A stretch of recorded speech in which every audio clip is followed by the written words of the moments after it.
दशरथ जी ने कहा अब मेरा अंत आ गया। अच्छा हुआ था जो मुझे उन तपस्वी अंधों ने श्राप दे दिया था, नहीं मैं आज जी कर क्या करता।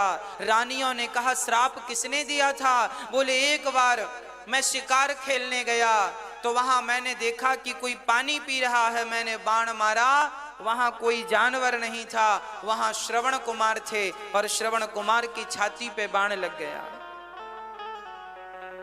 श्रवण कुमार ने कहा मेरे अंधे माता पिता रो रहे हैं, प्यास से तड़प रहे हैं, मैं पानी का घड़ा लेकर गया और जब उनके माता पिता को दिया उन्होंने समझ लिया कि ये मेरा पुत्र नहीं है, कौन हो दुष्ट तुम? तब उन्होंने कहा दशरथ जी ने महाराज क्षमा करो, मेरे हाथ से आपके पुत्र की मृत्यु हो गई है। तड़प तड़प करके मां ने प्राण त्याग दिया, श्रवण की मां ने, और उस पिता ने श्राप दे दिया, श्रवण के पिता ने, अंधे ने। दशरथ जैसे हम अपने पुत्र के लिए तड़प तड़प कर प्राण त्याग रहे हैं, तुम भी अपने पुत्रों के लिए तड़प तड़प करके मर जाओगे। दशरथ जी को याद आ गया अपना श्राप। राम राम हा राम कही, राम राम कही राम, तनु परिहरि रघुवर बिरह, राउ गयऊं सुरधाम। राम राम कहते हुए दशरथ जी के प्राण निकल गए, प्राण निकल गए, अचेत होकर के गिर पड़े। जियन मरण फल दशरथ पावा, अंड अनेक अमल जसु छावा। आज जीने और मरने का फल गोस्वामी जी लिख रहे हैं, आज दशरथ जी ने ये फल पाया। राम राम कहते हुए दशरथ जी ने प्राण त्याग दिए। राम तुम्हारे बिना भी क्या जीना। राम जी का चिंतन करते करते देखो तो सही, हम लोग जिंदा रह लेते हैं पर दशरथ जी राम के बिना एक क्षण जीवित ना रह पाए। सारी रानियां रोने लग गईं। बिल पही बिकल दास अरुदासी, दास दासी नगर में घर घर में लोग रोने लग गए। ऐसा राजा चला गया, ऐसा धर्मात्मा राजा चला गया। तब गुरु वशिष्ठ जी ने आकर सबको समझाया, दुख कम किया। एक नाव मंगाई, नाव में तेल भरा, तेल भरकर दशरथ जी की शरीर, दशरथ जी का शरीर उसमें रख दिया ताकि उनकी बॉडी शरीर खराब ना हो। और तुरंत श्री वशिष्ठ जी महाराज ने भरत और शत्रुघ्न को ननिहाल अपने सैनिकों को कहा, जाओ वायु के वेग से जाना और कुछ भी पूछे भरत तो कुछ बताना मत, बस ये कहना गुरुदेव ने बुलाया है। ननिहाल रथ पहुंचा और भरत जी को अपशगुन काफी दिन से हो रहे थे। अयोध्या से लोग आए, गुरु की आज्ञा है जल्दी चलना है। जैसे थे भरत जी वैसे ही रथ पर बैठे, ये नहीं कि समय लगाएं तैयारी में। शत्रुघ्न और भरत जी चले, वायु के वेग से रथ अयोध्या आया और जब अयोध्या आया तो सारी अयोध्या वीरान हो चुकी थी। कोई कहीं खुशी नजर नहीं आई। किसी के द्वार पर ना तो जलता हुआ दिया नजर आया, ना तो घर के द्वार पर आंगन पर तुलसी लगी थी, वो तुलसी भी बेचारी मुरझाई हुई सी थी। भरत जी समझ गए कुछ बहुत बड़ा अनर्थ हो गया है। पूछ रहे हैं भैया क्या हुआ, कुछ तो बताओ, पर कोई उत्तर नहीं। भरत जी दौड़कर पहुंचे अपनी मां कैकेयी मां के पास। मां बताएगी क्या हुआ है। लगता है हमारे भैया पर कोई संकट आया है। और मां कैकई भैया पर संकट देख नहीं सकती, इसलिए पहले मां के पास गए, क्योंकि मां सबसे ज्यादा, कैकई सबसे ज्यादा राम से प्यार करती थी। भरत जी चले तो धन्य है ये कैकई मां। पत्थर भी इतना कठोर नहीं होता जितनी कठोर ये कैकई। पति मरा पड़ा है, पति का भी अंतिम संस्कार नहीं हुआ। और रामचरितमानस में गोस्वामी जी लिख रहे हैं कि जब भरत आए तो दिया जलाकर सोने की थाली में भरत की आरती उतार रही। अब सोचो, जिस स्त्री का पति मरा पड़ा हो, अभी अंतिम संस्कार भी ना हुआ हो, वो स्त्री क्या अपने बेटे की आरती उतारेगी? पता नहीं कैकई मां को क्या हो गया है। कैकई हर्षित एहि भांति, मनहु मुदित दब लाई केराती। भरत ने कहा, मां क्या हुआ मां, ये सब शांति क्यों है? तब कैकई ने कहा, बेटा भरत, मैंने कुछ बात संभाली थी, तात बात में सकल सवारी, मैंने सारी बात बना ली। अच्छा, क्या बात बना ली मां आपने? बीच बिगाड़ूं, विधाता ने बिगाड़ा। क्या बिगाड़ दिया विधाता ने? बोले, राऊ तुम्हारे पिता दशरथ जी, बीच में ही उनके प्राणांत हो गया। दशरथ जी के मरने की खबर कैकई ऐसे सुना रही है जैसे कोई उत्सव सुना रही हो। अब तो भरत की आंखों से आंसू गिरने लगे। मां, पिताजी नहीं रहे ना पुत्र।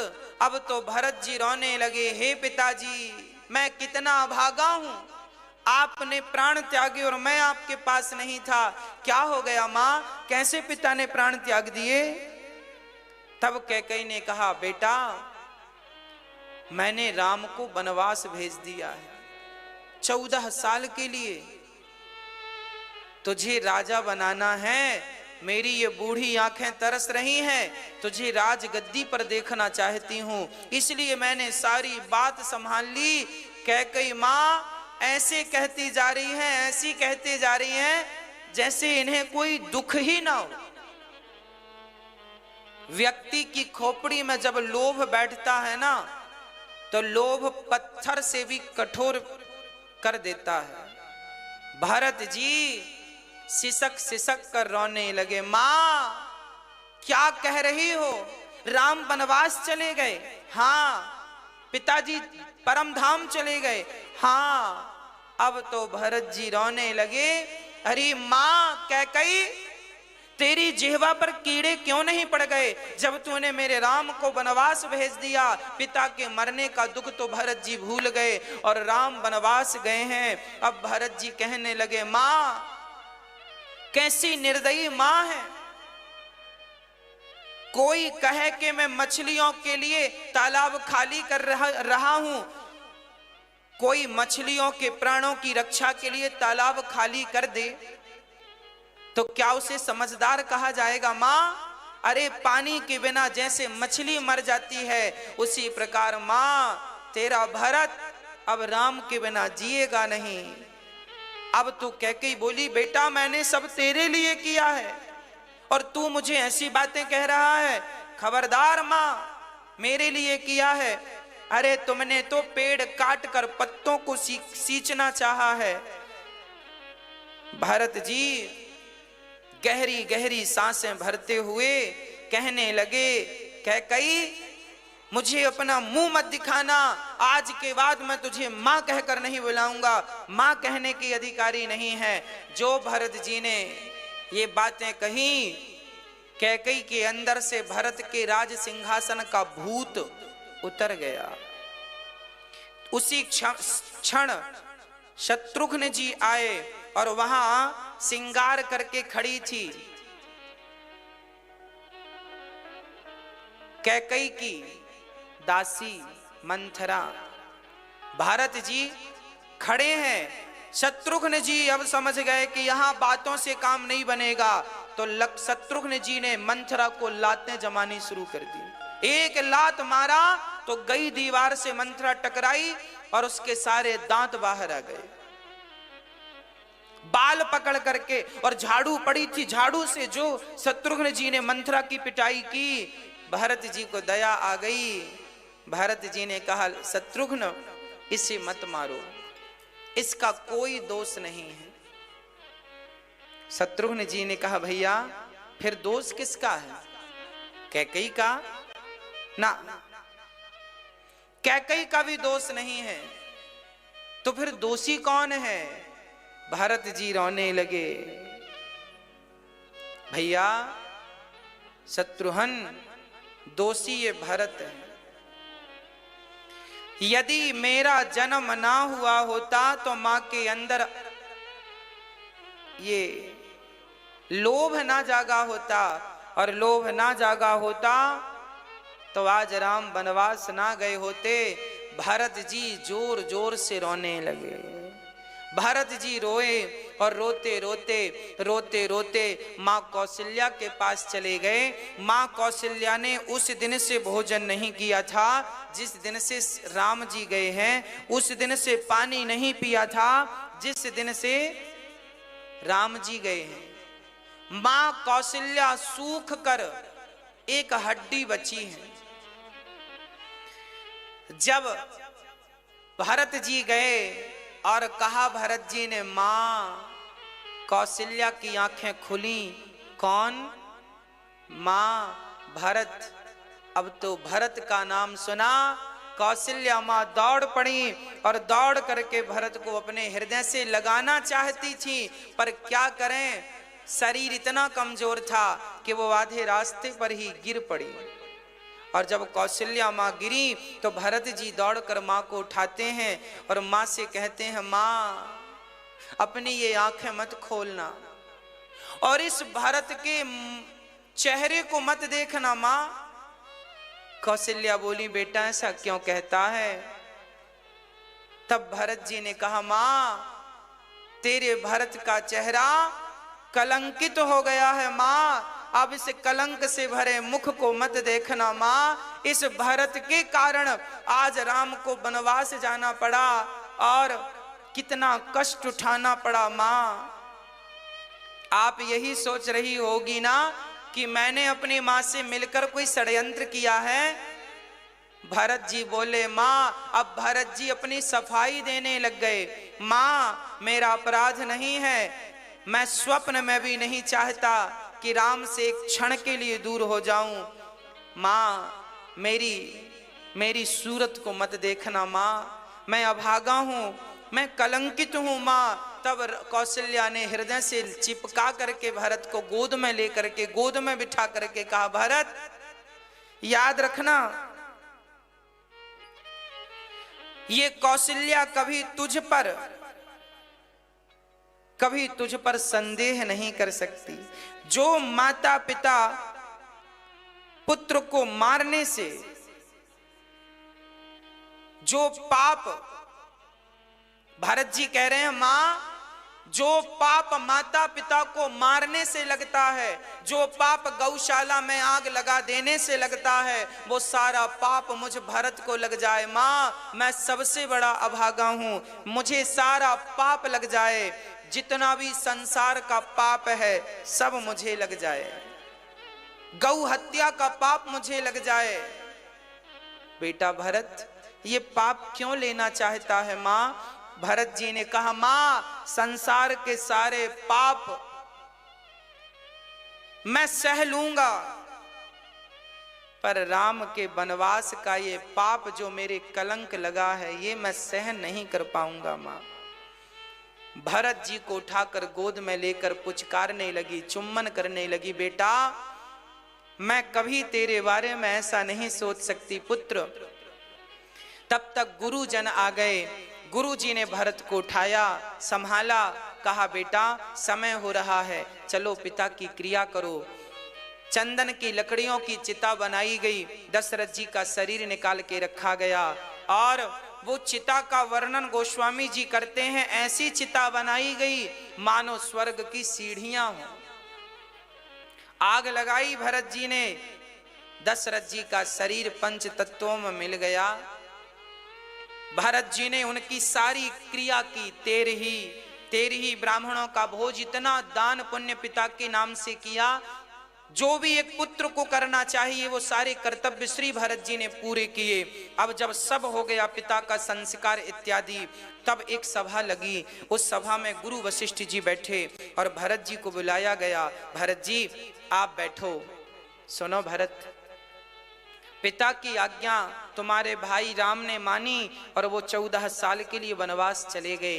अब उनकी एक आज्ञा और है जो तुम मान लो। भरत जी ने कहा गुरुजी कौन सी आज्ञा, कौन सी आज्ञा? तब वशिष्ठ जी ने कहा कि तुम राजा बन जाओ। ये कहते हुए भरत जी रोने लगे, मेरे पिता चले गए, मेरे भाई वनवास चले गए, अब मैं राजा बनूं। तब वशिष्ठ जी समझाते हैं, सुनहु भरत भावी प्रबल, बिलख कहूं मुनिनाथ, हानि लाभ जीवन मरण, जस अप जस विधि। हाँ, भारत को समझाते समझाते गुरु वशिष्ठ जी रोने लग गए। सोना हूं भरत भावी प्रबल, बिलख बिलख बिलख कर, बिलख कहाँ हूं मुनिनाथ। भरत जी को समझाते हुए रोने लगे वशिष्ठ जी। गुरुदेव, मुझ अधम नीच को आप कह रहे हैं राजा बन जाओ। भरत जी चुपचाप बैठे हैं। गुरु वशिष्ठ जी समझा रहे हैं, तुम इतना सोच ना करो। सोचिए विप्र जो वेद विहीना, सोचिए नृपति जो नीति न जाना, सोचिए शूद्र विप्र अवमानी, सोचिए पुनि पति वंचक नारी। जो नारी अपने पति का त्याग करके पर पुरुष के संग रहती है वो सोचे, जो राजा प्रजा का पालन नहीं करता वो सोचे, जो ब्राह्मण वेद नहीं पढ़ता समझता नहीं है वो सोचे। आप तो धर्मात्मा हो भरत, आप क्यों सोच रहे हो? भरत जी ने कहा गुरुदेव, मुझे राजा बनाएंगे ना तो ये पृथ्वी रसातल में चली जाएगी। गुरु वशिष्ठ जी ने कहा क्यों चली जाएगी रसातल में? तब भरत जी ने कहा कि गुरुदेव, वशिष्ठ जी ने कहा रावण जैसा पापी राजा बना तो पृथ्वी रसातल में नहीं गई, हिरण्याक्ष हिरण्यकश्यपु जैसे पापी राजा बने तो पृथ्वी रसातल पे नहीं गई, तुम जैसा धर्मात्मा भरत राजा बन जाएगा तो क्या पृथ्वी रसातल में चली जाएगी? भरत जी ने कहा हां चली जाएगी। क्यों चली जाएगी? तब कहा सुनो गुरुदेव, अरे हिरण्याक्ष हिरण्यकश्यपु तो राक्षस थे, रावण कुंभकर्ण तो राक्षस हैं। अरे राक्षस होकर कोई गलत करे तो बात समझ में आती है कि चलो वो तो राक्षस ही है, पर जब भरत जैसा धर्मात्मा, जब भरत जैसे लोग भी जब पृथ्वी के साथ धर्म के साथ गलत करेंगे तो पृथ्वी तो रसातल में चली ही जाएगी ना। पापी व्यक्ति पाप करे तो समझ में आता है, पर समझदार जानकार व्यक्ति गलत करने लग जाए तो पृथ्वी तो रसातल में चली जाएगी। सामान्य व्यक्ति चोरी करे तो समझ में आता है, पर हम चोरी करने लग जाएं तो पृथ्वी रसातल में चली जाएगी। आप जैसे धर्मात्मा लोग चोरी करने लग जाएं, असत्य बोलने लग जाएं, तो ये बताओ पृथ्वी फिर किसके बल पर रहेगी? ये तो बताओ। अभी पृथ्वी टिकी है तो केवल सत्यवादियों के, धर्मात्माओं के बल पर टिकी है, और जिनके बल पर टिकी है वह भी जब गलत सोचने और गलत करने लग जाएंगे तो पृथ्वी रसातल नहीं चली जाएगी।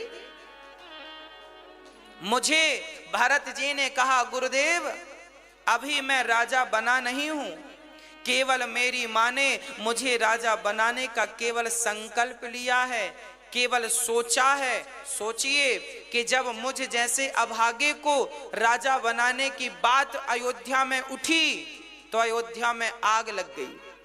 अभी मैं राजा बना नहीं, केवल बनाने की बात मेरी माँ ने उठाई तो केवल बात उठने मात्र से मेरे भैया 14 वर्ष के लिए चले गए और पिता परम धाम सिधार गए। सोचो कि मैं अभी राजा बना नहीं हूं तो अयोध्या में इतना अनर्थ हो गया, और यदि धोखे से मैं राजा बन जाऊंगा पिता गुरुदेव तो ये पूरी की पूरी अयोध्या, पूरी पृथ्वी रसातल में चली जाएगी। ये पृथ्वी किसके बल पर टिकेगी इस धरा पर?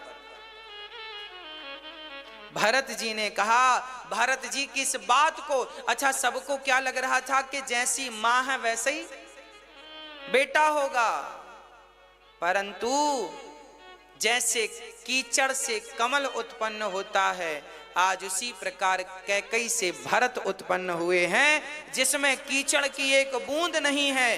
अर्थात गंदे विचार कैकई मां के और पवित्र विचार भरत के, एक कीचड़ की तरह और एक कमल की तरह। भरत जी ने कहा मैं सुबह अपने राम को लेने जाऊंगा, राम का दर्शन करने जाऊंगा। मैं कहूंगा कि भैया आप चलो, अयोध्या के राजा आप बनो, उनके बदले मुझे जिंदगी भर यदि मुझे बिताना पड़ा तो मैं वनवास में बिता लूंगा। भरत जी महाराज की सब जय जयकार करने लगे। वाह भरत, धन्य हैं आप। अब तो सुबह हुई, तैयारियां चालू हुई, भरत जी चल रहे हैं राम से मिलने के लिए।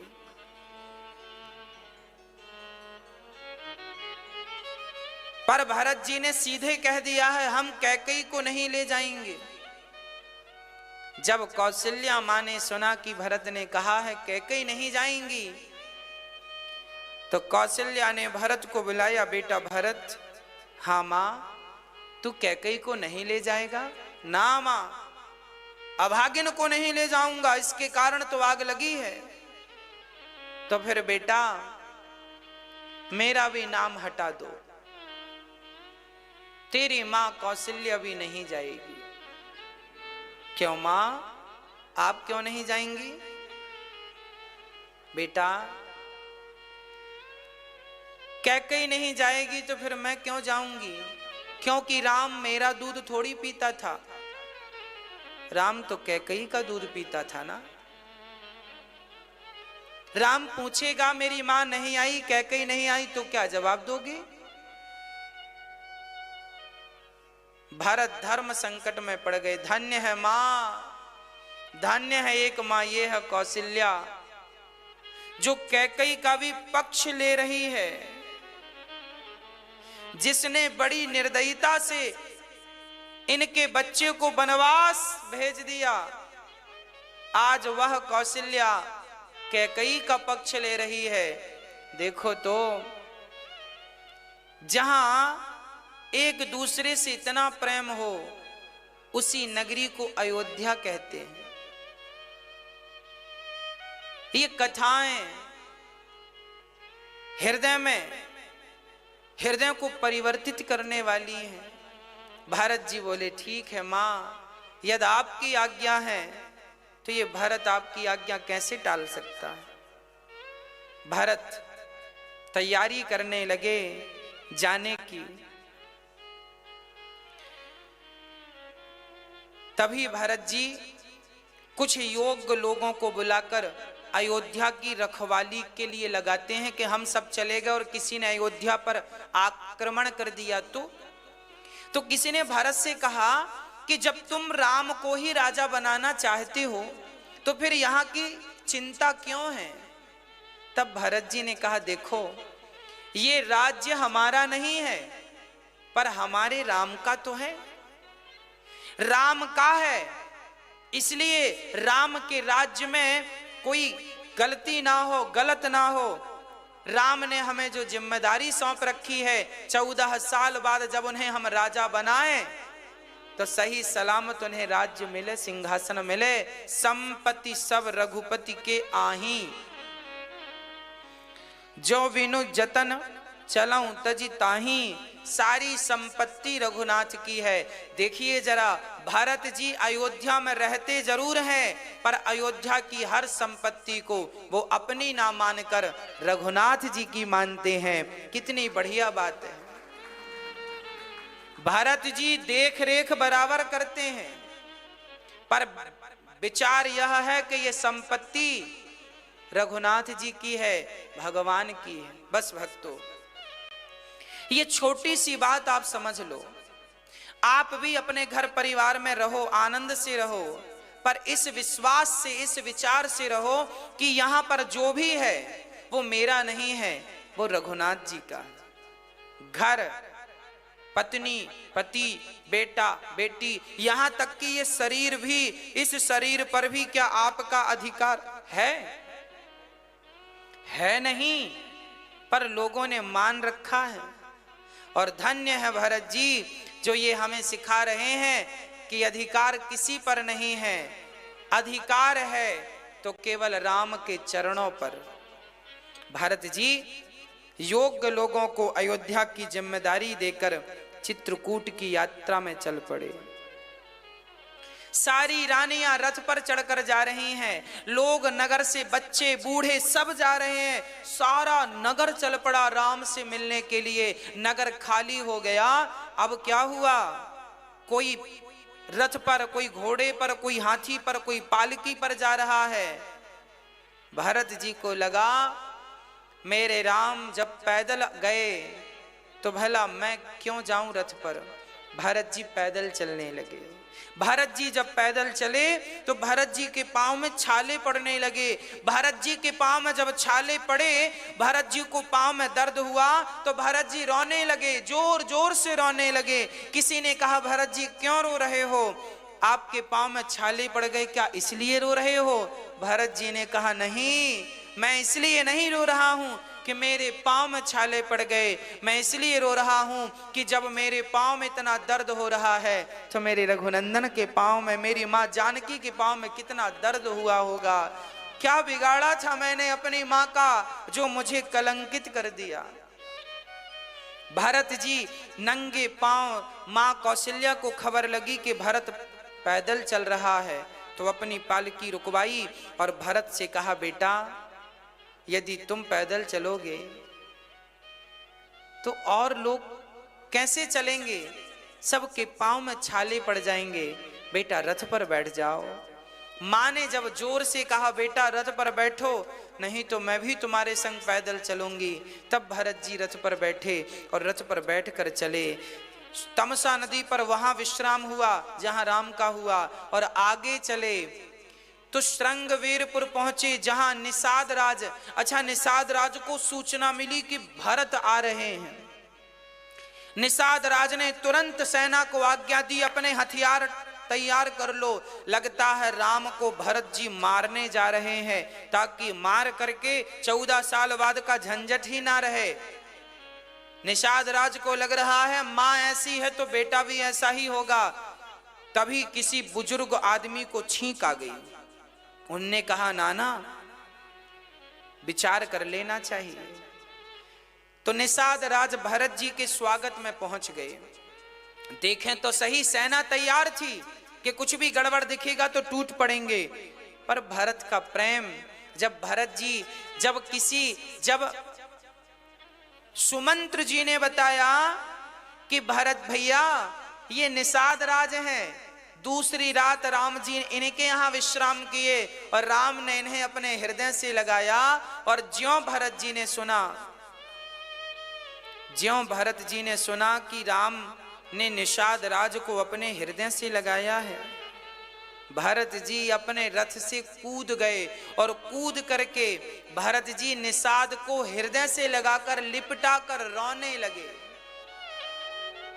किसी ने कहा भरत जी ये नीच जात का है, इसे आपने हृदय से क्यों लगाया?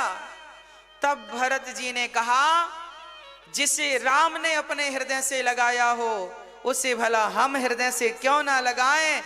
इसे हृदय से लगाने से ऐसा प्रतीत होता है जैसे हमने अपने राम को हृदय से लगाया। भरत जी वहां रुके, निषाद राज ने दर्शन कराया। राम जी यहाँ सोए थे, सिया जी यहाँ सोई। उस घास के बिछौनों को देखकर भरत जी रो पड़े। राम सिया जी रोई थी तो उनकी साड़ी के कुछ घुंघरू वहां पर गिर पड़े। भरत जी ने उन्हें उठाया, देखा ये माँ के घुंघरू हैं, साड़ी के, उनके वस्त्र आभूषण हैं। हृदय से लगाकर भरत जी रोने लगे। कितना कष्ट उठाया मेरे रघुनंदन ने, देखो तो सही, यहाँ इस बिस्तर पर राम जी सोए हैं। भरत जी उसी जगह पर जहां राम सोए थे उसके नीचे भरत जी मिट्टी पर सोए हैं। रात विश्राम किया, सबने फल फूल दूध इत्यादि लेकर। भरत जी तो कुछ भी नहीं लेते। प्रजा ने कुछ कुछ दूध ले लिया, किसी ने कुछ खा लिया, भरत जी कुछ नहीं खाते। अब आगे चले, चलते चलते जब भरत जी प्रयागराज पहुंचे तो प्रयागराज में भरत जी, भरत तीसरे पहर कह कीन्ह प्रवेश प्रयाग। भरत जी प्रयाग जब पहुंचे, प्रयागराज संगम में स्नान किया भरत जी ने, और स्नान करके प्रयागराज से कहा, प्रयागराज जी प्रसन्न हो गए, वाह भरत, आपकी भक्ति अमर है, बताओ तुम्हें क्या चाहिए। तब भरत जी ने कहा, अर्थ न धर्म न काम रुचि, गति न चाहूं निर्वाण, जन्म जन्म रति राम पद, यह वरदान न आन। आज भरत जी कह रहे हैं प्रयागराज जी से, सुनो, अर्थ ना, भरत जी क्या कह रहे हैं, हमें अर्थ नहीं चाहिए, अर्थ ना। अच्छा, पहली बात, अर्थ से क्यों शुरू की भरत जी ने? क्योंकि अर्थ के कारण ही तो इतना बड़ा अनर्थ हुआ है। अर्थ मां को लोभ आया, याद रखना, अर्थ अनर्थ करता है। अर्थ न धर्म न काम रुचि, गति न चाहूं, ना मुझे अर्थ, ना धर्म, ना काम, ना गति, ना मोक्ष, कुछ नहीं चाहिए। प्रयागराज जी ने कहा, फिर क्या चाहिए? बोले, जन्म जन्म रति राम पद, हर जन्म में राम के चरणों की सेवा, राम के चरणों की भक्ति मुझे मिले, ऐसा भरत जी महाराज मांग रहे हैं। आगे भरद्वाज ऋषि से, मुनि जी से मिले, और भरद्वाज जी से भरत जी ने क्या कहा, हे गुरुदेव, मुझे इस बात का दुख नहीं है कि मेरे पिताजी चले गए, दुख इस बात का भी नहीं है कि लोग मुझे क्या कहेंगे। तो फिर भरद्वाज जी ने कहा कि आपको दुख किस बात का है? तो कहा, राम लखन सिया बिनु पग पनहि, कर मुनि वेश फिरहि बन बनहि। मुझे कष्ट केवल इस बात का है कि मेरे राम और मेरी मां सीता बिना चरण पादुका के जंगल में विचरण कर रहे हैं। उनके पांव में कितना, उनके चरणों में कितना कष्ट हो रहा होगा, उस कष्ट से मेरा हृदय जला जा रहा है। भरत जी का दुख देखकर भरद्वाज जी बड़े दुखी हो गए, समझाने लगे, बेटा भरत, तुम्हारे जैसा भाई ना कभी हुआ ना कभी होगा। रात विश्राम करने के लिए भरद्वाज जी ने अपने तप के बल से पूरी एक अलग ही सृष्टि बना दी, माया से संसार रच दिया। भारत जी को रहने के लिए, जितने अवधवासी थे सबको रहने को बढ़िया कमरा, खाने की व्यवस्था, अप्सराएं, गंधर्व, क्या क्या ना रच दिया तप के बल से। मानो भरद्वाज जी देख रहे हैं कि भारत जी का मन भोगों में तो नहीं है। सारा सामान इकट्ठा कर दिया, नगर बन गए, सुंदर सुंदर कमरे में, बढ़िया वीआईपी कमरों में सारी प्रजा रही, बढ़िया 56 प्रकार का खाए। पर रामचरितमानस में लिखा है कि जितना सुख प्रकट किया भरद्वाज जी ने, उस सुख का शरीर से तो क्या, मन से भी भरत जी ने स्पर्श नहीं किया। शरीर से तो छोड़ दीजिए, मन से भी उसका स्पर्श नहीं किया। भारत जी कोई सामान्य नहीं है। कहते हैं भक्ति करने का फल है भगवान की प्राप्ति। भक्ति करने का, माला जपने का, तपस्या करने का फल है भगवान की प्राप्ति। और भगवान की प्राप्ति का फल क्या है? हाँ, जब भगवान की प्राप्ति कोई कर लेता है तो भगवान की प्राप्ति करने के बाद भगवान उन्हें भरत जैसे भक्तों का स्वयं दर्शन कराते हैं। आओ अब हम इनका दर्शन आपको कराते हैं। भरत जी जैसे भक्त, भक्ति करने से भरत के दर्शन नहीं मिलेंगे।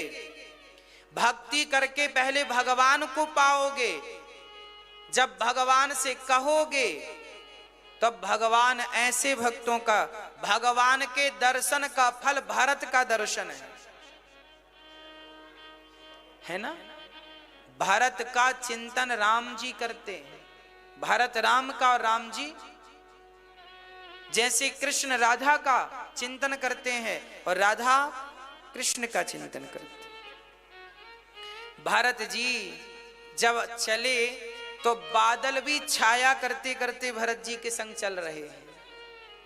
बादलों ने भरत जी का छाया कर लिया, तब इंद्र की बुद्धि बिगड़ी। बोले यदि भरत के कहने से राम वापस आ गए तो हमारा तो काम बिगड़ जाएगा। उनके गुरु बृहस्पति जी ने समझाया, एक बार तो तुमने आग लगा दी अयोध्या में, अब दोबारा भरत का रास्ता रोकोगे इंद्र तो तुम्हारी खैर नहीं। इंद्र समझ गए, है ना, ये रास्ता मत रोकना। अब श्री भरत जी महाराज गांव से निकल, जिस गांव से राम जी निकले उसी गांव से भरत जी भी निकले। गांव वाले भरत जी का दर्शन किए, भैया ये कौन है, ये तो वही है क्या? फिर वापस आ गए, ना ना ना ये वो नहीं है, इनके संग तो बड़ा समाज है। अब तो गांव के लोग भी कहने लगे, भैया हमने एक बार देखा था उन्हें, फिर देखने का मन है, क्या हम आपके संग चल सकते हैं? भरत जी बोले चलो। गांव के समस्त लोग भरत की टोली में हो गए और भरत जी चल पड़े। गोस्वामी तुलसीदास जी कहते हैं कि हम भी भरत के साथ हैं। गोस्वामी तुलसीदास जी कहते हैं हम राम के साथ नहीं हैं, हम तो भरत के साथ हैं। क्यों? क्योंकि राम के साथ तो सुमंत्र जी थे, राम के साथ तो केवट जी थे, तो केवट और सुमंत्र जैसे राम के साथ होंगे तो राम जी उनको अपने से दूर कर देंगे। राम के संग रहेगा कौन? पर भरत की टोली में सम्मिलित हो जाओगे तो भरत राम कहीं भी होंगे, भरत के लिए तो उपस्थित होंगे। इसलिए भरत की टोली में, भरत के संग, कहते हैं ना कि भक्तों के संग दासानुदासो भवितास्मि भूयः। जब आप भगवान के चरण ना पकड़ सकें तो कोई बात नहीं, उनके चरण पकड़ लीजिए जिनने भगवान के चरण पकड़ रखे हैं। भक्तों के चरण पकड़ोगे तो कल्याण हो जाएगा। भरत जैसे भक्तों के संग सारा समाज लग गया और भरत जैसे भक्त समाज को लेकर कहां पहुंचा देते हैं? राम के पास चल पड़े। अब राम जी यहां सीता जी ने सपना देखा, सिया जी ने स्वप्न देखा, सपना देखा कि भरत जी आ रहे हैं सबके साथ।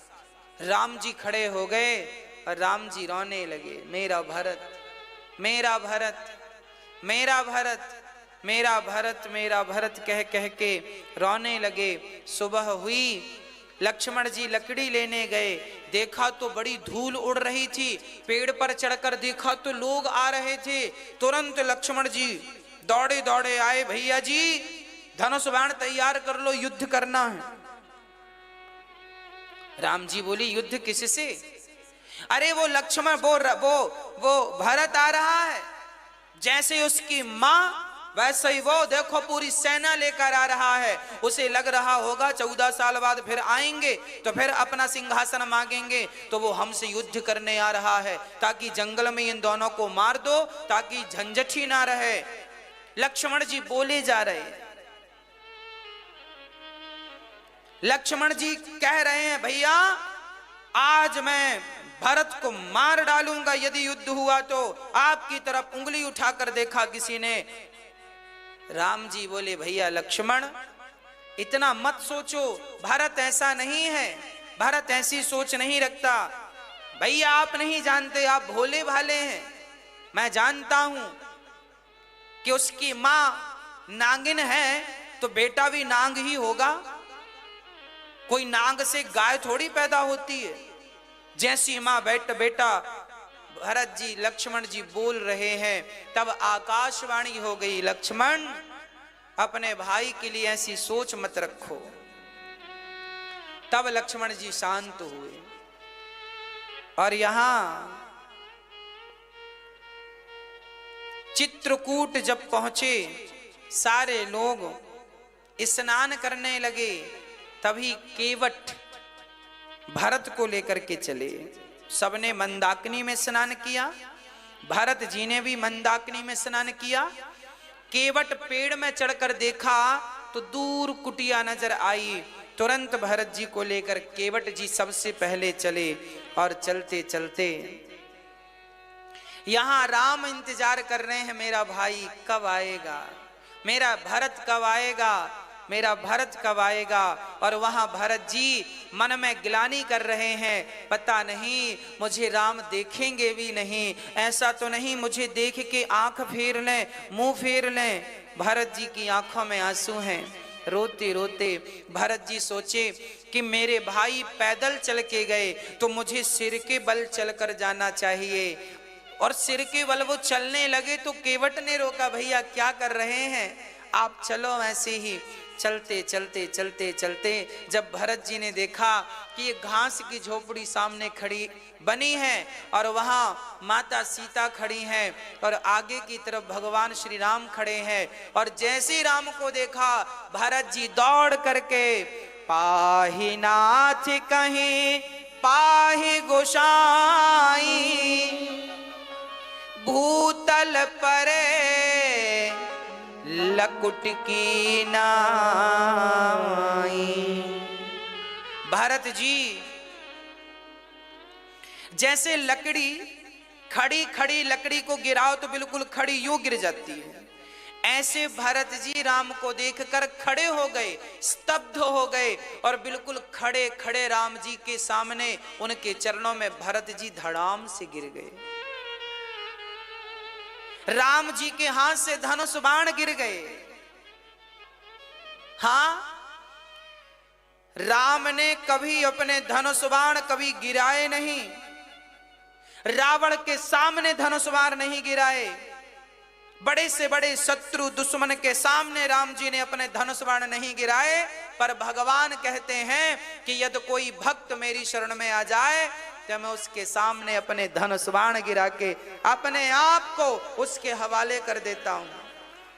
अपने आप को हवाले कर दिया। अस्त्र शस्त्र गिराना मतलब अपनी पराजय स्वीकार कर लेना।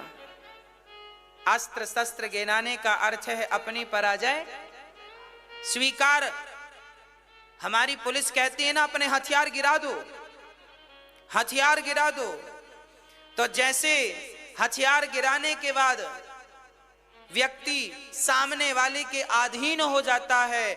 आज भरत जी को देखकर राम जी आज अपने हथियार गिरा के आज राम भरत के अधीन हो गए। भैया भरत, और राम जी ने भरत को उठाया नहीं, भरत जी पड़े रहे।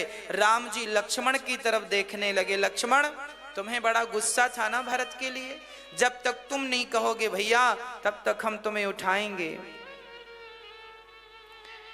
हाँ, तब लक्ष्मण जी ने कहा प्रभु भरत चरणों में पड़े हैं। राम तो झरझर आंसू गिराने लगे, आंखें बंद हो गईं, भरत जमीन पर पड़े हैं, अचेत से हो गए राम जी। तब हिलाया लक्ष्मण ने, भैया भरत जी पड़े हैं। तब आंख खुली, अच्छा भरत को उठा करके रघुनंदन ने अपने हृदय से लगा लिया। बोलिए भक्त वत्सल भगवान की। उठे राम सुनी प्रेम अधीरा, कहूं पट कहूं निसंग धनु तीरा। कहीं धनुष पड़ा, कहीं बाण, और भरत को उठाकर भरत जी भी लकड़ी की तरह गिर गए, यूं सीधा। कहने का अर्थ यह है जैसे लकड़ी गिर जाए तो वो अपने से कभी नहीं उठती, उसे उठाना पड़ता है। उसी प्रकार भरत जी कह रहे हैं राम मैं आपके चरणों में तब तक पड़ा रहूंगा जब तक आप स्वयं मुझे उठा नहीं लेंगे। लकुट की नाई भरत जी पड़े हैं चरणों में, राम ने उठाकर हृदय से लगाया। और जब तक भरत जी राम से गले मिल रहे हैं, अपने हृदय से लगाकर बड़ा सुख पा रहे हैं, भरत जी राम को गले लगाए हैं, राम जी भरत को गले लगाए हैं, तब तक सारी समाज आ गई। और जब सब आए तो सब में से सबसे पहले राम जी सबसे नहीं मिले। प्रथम राम भेंटी कैकई, राम ने भरत को बिठाया और फिर सबसे पहले पालकी से कैकई को उतारकर सबसे पहले मां कैकई को बिठाया है आसन पर। किसी ने कहा ये भरत राम जी ने कैकई को क्यों बिठाया पहले? आज का व्यक्ति बिठाता क्या? आपका कोई अपमान करे तो आप उसकी तरफ देखेंगे क्या? नहीं ना, राम ने देखा, राम ने उन्हें आगे उठा के बिठाया। क्यों?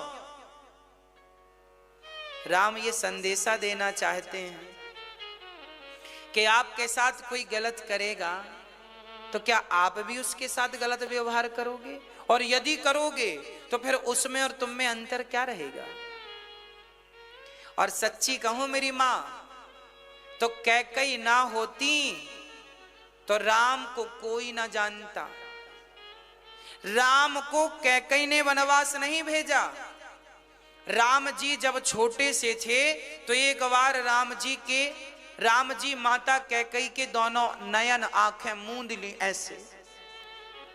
कैकई बोली बेटा राम तुमने मेरी आंखें क्यों मूंद ली? राम ने कहा मां मुझे एक वचन दो तब मैं आंखें खोलूंगा। हाँ हाँ क्या चाहिए? मां जब मेरे पिता मुझे राजा बनाने लगे तो आप मुझे वनवास भेज देना। क्यों बेटा? मां मैं इस धरती पर अवतार लिया हूं, मां बाप मुझे भेजेंगे नहीं, कौशल्या और दशरथ जी आप भेज देना। मैं राक्षसों को मारकर 14 साल का काम पूरा करके मैं भगवान बन जाऊंगा। मां मेरी जय जयकार तब होगी जब मुझे वनवास भेजोगे, पर आपके नाम पर लोग थू थू करेंगे। मां कैकई ने कहा बेटा यदि मेरे नाम के सामने यदि लोग थू थू करते हैं मुझे अपमान मिलता है, और यदि मेरे अपमान से तेरा सम्मान बढ़ता है तो मैं अपमान सहने को तैयार हूं, पर अपने राम का सम्मान बढ़ाऊंगी। ठीक है राम ने ही कहा था, इसलिए कैकई ने वनवास भेजा। कैकई जिनकी मर्जी के बिना पत्ता नहीं हिलता, उन्हें कैकई क्या वनवास भेजेंगी? इसलिए राम कैकई से कहते हैं, कैकई ने कहा राम क्या तुम मुझसे नाराज हो? राम ने कहा ना मां, हृदय से लगा लिया, चरणों को पकड़ लिया राम ने। मां मैं आपसे नाराज क्यों रहूंगा? बेटा यदि नाराज नहीं हो तो एक वचन दो। कौन सा वचन माँ? मुझे वचन दो कि अगले जन्म में तुम मेरे पुत्र बन करके जन्म लोगे, मेरे गर्भ से जन्म लोगे। राम ने कहा माँ ठीक है, मैं आपका बेटा बनूंगा, पर मैं आपका दूध नहीं पीऊंगा। वही कैकेयी द्वापर में माता देवकी बनी, जन्म तो लिया पर दूध नहीं पिया। दूध पिया तो मां यशोदा का। अब राम जी सारी समाज के संग बैठे हैं, चर्चाएं चल रही हैं। भरत जी क्या कह रहे हैं गुरुजन? तभी खबर लगी कि जनक जी भी आए हैं। धन्य है ये चित्रकूट धाम, जहां चलकर केवल भगवान नहीं आते, सारी अयोध्या चलकर के वहीं पहुंच जाती है। जहां राम तह अवध निवासु।